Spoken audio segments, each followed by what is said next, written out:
Hello and welcome back to another one of my productivity training videos. In this video, this is part 2 of a two-part series about planning. Now, if you actually go back and watch my video I published last week, it was all about my weekly review. When I recorded that, I actually didn't intend on doing a two-part series, but I made this video all about my weekly review, and I thought, actually, making a second video would be a really nice follow-up to show, here's part 1, all about how I plan my time, and let's follow up with part 2 about what actually happened and how did I react to the changes that came as I went about my week.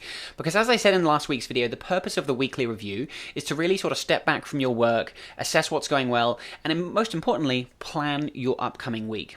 And actually, I heard a really good expression on a podcast this week that, it was words to this effect, that basically your plan is useless, but planning is everything. And basically what that's saying is the plan actually isn't that useful because it will have to change, it will update a lot, as you'll see, but it's the thought exercise, it's the process of going through planning, that's the useful part, because it forces you to think about what are my priorities, how should I be spending my time. Even if the plan has to change later, the planning itself, that's the important part. And it's interesting because I think sometimes we get frustrated when our plans have to change. We think, we have to stick to this perfect plan, and urgent work comes up or something doesn't go to plan, and so we get really frustrated and we throw the plan out the window. When actually, much more realistically, you should be going into it thinking, well, here's my plan, this is what I'd like to have happen. If it has to change, that's okay. In fact, that is to be expected, particularly with not just weekly planning, but if you're planning your year or the next 5 years, planning long term is really hard, and expecting everything to go to plan it's pretty impossible. So don't expect your plan to go perfectly, and you won't be disappointed when it has to change. And I think it's a much more realistic way to plan your time. And as I said in last week's video as well, the purpose of the weekly review is to get you like 80 to 90% of the way there and leave some space on your calendar for kind of last minute things and urgent work that comes up that you don't necessarily know about. Okay, so here I have two screenshots. The screenshot on the left is the plan, and you'll have to forgive it's slightly blurry. I didn't take a screenshot at the time, so it's actually a screenshot from the video, so it's not the best quality. And the screenshot on the right is my actual week. This is what I've actually done. We're at about 2:30, 3 o'clock here on Friday afternoon, so my week is almost over.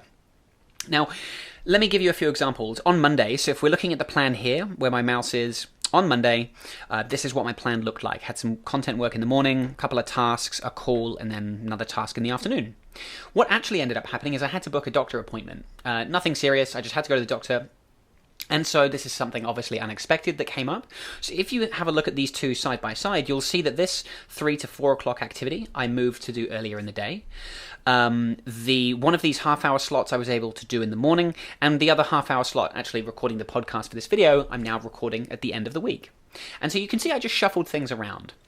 Actually, let me give you, let's go through day by day. So Tuesday went pretty much to plan. I filled some space here with just what I actually did, which was pretty much just email and kind of miscellaneous work. There was a client here I was supposed to talk to, but I never did. He cancelled before the call.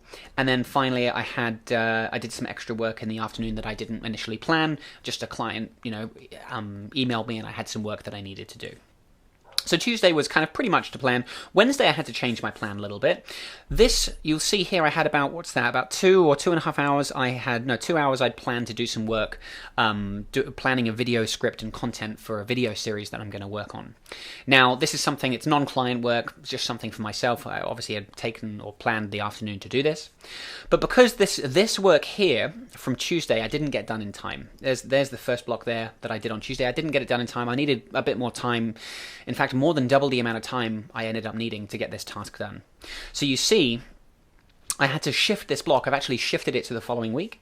I've now got about an hour and a half there where I was working on that client task from the previous day. And actually a call from Monday as well that we tried to get on a call. We couldn't talk in the end. I had to bump that call to Wednesday as well. So you can see I had to shift that block until the following week. And I was talking with a client about this earlier this week. She was asking about, how do you make time for the things that you need to do and not get distracted by all your kind of day-to-day stuff, like client work can really take up our time. How do you find time to kind of work on your business? And this is a classic example. This is something that I wanted to do, like a project for myself. And so ideally I would have done it, but I just had to make the decision this week that, you know what, this client work that I'm doing here, it's more important. I want to get it done in the next few days. I'd rather get that done and finished this week. And so I'm happy to bump my work until the following week. Now, I don't always make that decision. Sometimes if I've carved out time to do my own work, I'll protect that time. But in this particular situation, I just had to make the decision. I decided that this client task, that's more important, and I'm going to prioritize this versus this other thing, which I'm happy to bump. It's not time sensitive, so I'm going to shift that to the following week. If we go through the following few days here, a call got cancelled on Thursday. I ended up doing a load of small little tasks here, which you can see I've just used the time blocks to record what I did.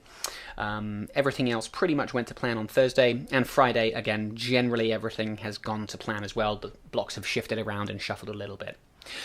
But I hope that by seeing these two calendars side by side, you can see that, you know, what we plan to do and how we actually spend our time, they are two different things. You can't expect your plan to go perfectly. And this is why I think something like time blocking, which is what I'm doing here, literally putting tasks on my calendar, this is why I think time blocking is so powerful, because it's very easy to shift things around and move them as you need to change the plan. And this is a lot easier if you have your calendar open. I always have it open on my computer. And you can update that plan in real time. Rather than waiting to the end of the day, this is where I think a lot of people fail with time blocking, is they create their plan and then they don't look at it all day. Whereas I have my calendar constantly in view. I'm looking to my left, that's where I have it. And so if I need to change my plan, I can quickly go over and I can shift it. I don't have to wait and remember to do it at the end of the day. So I hope this has been an interesting exercise to look at, part one, how I plan my week, and then part two, kind of what actually happened and how I react to those changes and things that come up. So let me know if you have any questions. Leave me a comment below. Let me know if you have any questions about weekly reviews, time blocking, anything like that. Thank you very much for listening, and I will see you in the next video.